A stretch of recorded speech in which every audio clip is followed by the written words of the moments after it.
Please use headphones for your safety. तो आ गए आप लोग। वीडियो को लाइक सब्सक्राइब करना ना भूले। तो चलो जल्दी से अपनी बांसुरी पकड़ लो, शुरू करते हैं बिना किसी बकवास के रिवेंज बाय हैरम चैप्टर 21 और 22। तो अब ना एलाइस की नज़र ना अपनी माँ पर जाती है और वो देखती है ना उसकी माँ उसे बालकनी झांक के देख रही है, लेकिन तुम्हें पता है उसकी माँ बालकनी में क्या कांड मचा रही है। तो अपनी माँ के अजीबोगरीब एक्सप्रेशन देख कर ना एलाइस बोलती है, अरे मम्मी आप ठीक तो हो ना, तो आपके हाव भाव कुछ ठीक नहीं लग रहे हैं। तो ये बोलती है, अरे हाँ हाँ मैं बिल्कुल ठीक हूँ। तो अब ना एलाइस भी यहाँ से जाने लगती है, लेकिन जब वो दोबारा से पीछे मुड़कर देखती है ना तो भैया इसकी मम्मी कब गायब हो चुकी थी, क्योंकि मम्मी ने तो भाई अपनी दिशा बदल ली है। मैं क्या कहना चाहता हूँ दिशा से।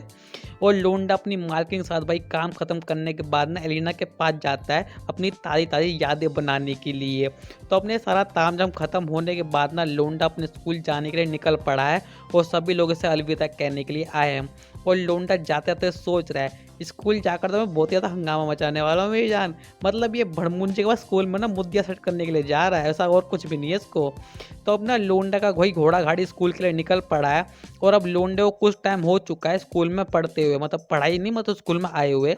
और भाई सिर्फ कुछ ही दिनों में ना लोंडे की हालत तो बहुत ही ज़्यादा ख़राब हो चुकी है, एकदम पतली सुखड़ी हो गई है, क्योंकि लोंडे को भाई मस्ती करने को नहीं मिल रहा है। और लोंडा स्कूल के परमिशन के बिना भाई स्कूल से बाहर भी नहीं जा सकता है, क्योंकि रूल है वहाँ पे। तो अब ना लोंडा यूं ही ना मस्त होकर अपने बेड पे पड़ा हुआ था, तभी लोंडे को बाहर से कोई बंदी आवाज़ लगाती है कि तुम्हें मिस फ्लैंसिया ना बुला रही है। तो लोंडा भी एलाइस के साथ ना ऑफिस में जाकर बैठ के इंतजार करने लगता है। और जहाँ तक मैं देख कर बता सकता हूँ ये एलाइस इतनी बुरी लड़की नहीं है मेरे भाई। ये लोंडे से कोई भी बुरा बर्ताव नहीं कर रही है और ना ही कोई बदतमीजी से बात कर रही है, सब कुछ ठीक ठाक चल रहा है। और जब लोंडा और एलाइस बात कर रहे होते हैं तभी यहाँ एक सिल्विया नाम की बंदी आती है, जो कि ये भी एक स्टूडेंट है और शायद एलाइस की दोस्त भी।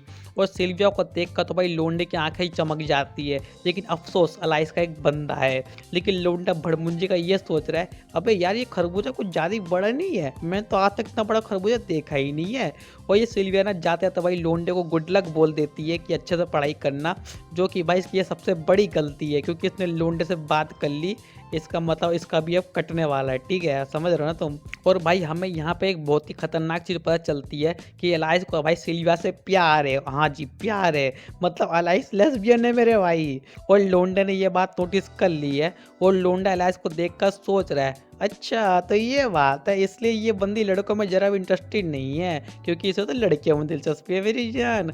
और अब लोंडा ना हमें एक बहुत ही मस्त चीज़ बताता है कि इस स्कूल में एक चश्मे बद्दूल लड़की है जिसका नाम सोफिया है। और सोफिया पैसों के बदले भाई वो काम करती है जो तुम सोच रहे हो।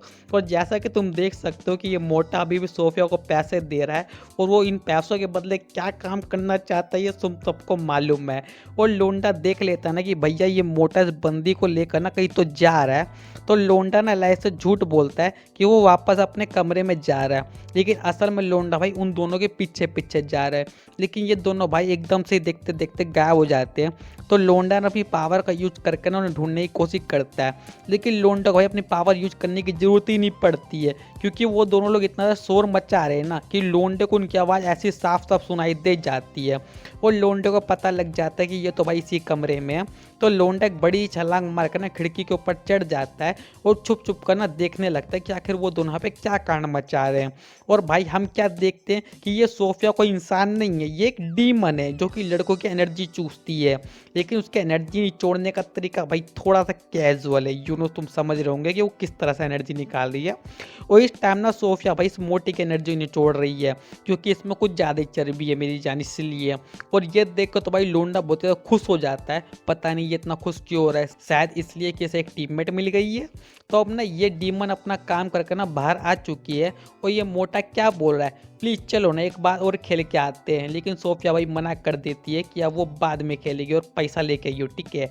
और जैसा कि तुम देख सकते हो कि भाई ये मोटा गया तो था मोटा बन के, लेकिन आया है पतला बन के। तो और लोंडा ना भाई अभी भी छुप छुप कर इनकी जासूसी कर रहा है। तो अपने उस मोटे के जाने के बाद ना ये सोफिया बहुत ही उदास होकर बैठ जाती है, क्योंकि सोफिया को ना भाई किसी के साथ भी गेम खेलने में मज़ा ही नहीं आ रहा है, उसे कुछ तड़कता भड़कता गेम चाहिए।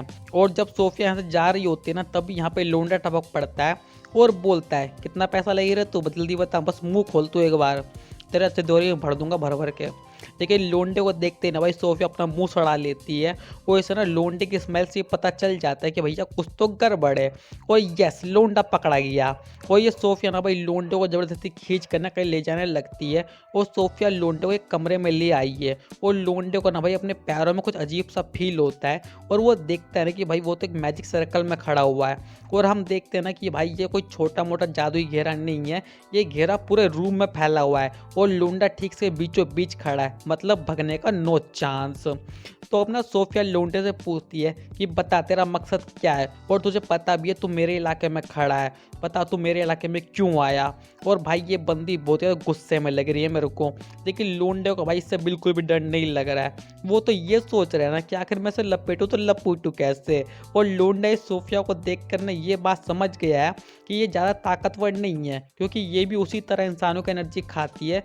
तो शायद ये लोंडे के बराबर है, या फिर उससे थोड़ी सी ज़्यादा ताकतवर होगी, या फिर उससे कम ताकतवर होगी। तो अपना लोंडा कहते हैं अरे यार मुझे कुछ नहीं पता, मैं अभी अभी तो पैदा हुआ हूँ। तो सोफिया कहती है तुम अभी भी पैदा हुए हो, तो तुम डीमन कब बने। तो लोंडा झूठ बोलता है लगभग 1 हफ्ते पहले। और ये बात सुनकर तो ये कहती है इसका मतलब तुमने कभी गुल्लू गुल्लू भी नहीं किया होगा। और ये भड़मुंजे का एकदम सफ़ेद झूठ बोलता है कि नहीं भैया हमने कभी मस्ती नहीं किया है।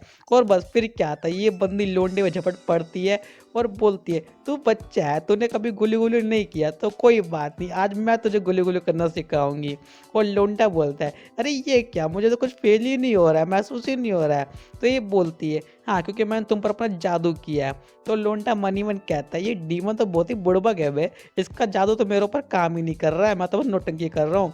और भाई लोंडे को ना बहुत तेज गुस्सा आ रहा है, क्योंकि इस बंदी को भाई गेम खेलना ही नहीं आता है, मतलब एकदम अनाड़ी नो सकिया, तुम जितना बोल सकते हो ना उतना ही है, ठीक है। और ये लोंडे से क्या कह रही है कि मैं ना गेम खेलने में उस्ताद हूँ, उस्ताद में ना बहुत सारी ना उस टाइप की कॉमिक्स पढ़ी हुई है, तो मुझे एकदम एक्सपीरियंस है तगड़ा वाला। और इस डीमन के पकड़ बड़ा सुनकर ना भाई लोंडा पूरी तरह पक चुका है, और वो फैसला कर लेता है कि अब मैं ऐसे दिखाऊंगा कि एक प्रो प्लेयर कैसे खेलता है। तो बस जब लोंडा अपना जलवा दिखाना शुरू करता है ना, तो भाई डीमन की तो बत्ती गुल जाती है। तो चलो भाई आज का हो गया, अगर वीडियो पसंद आई हो तो लाइक सब्सक्राइब कर देना। और हाँ मेरे दूसरे चैनल को भी जो सब्सक्राइब कर लेना, लिंक डिस्क्रिप्शन में। तो चलते टाटा बाय बाय।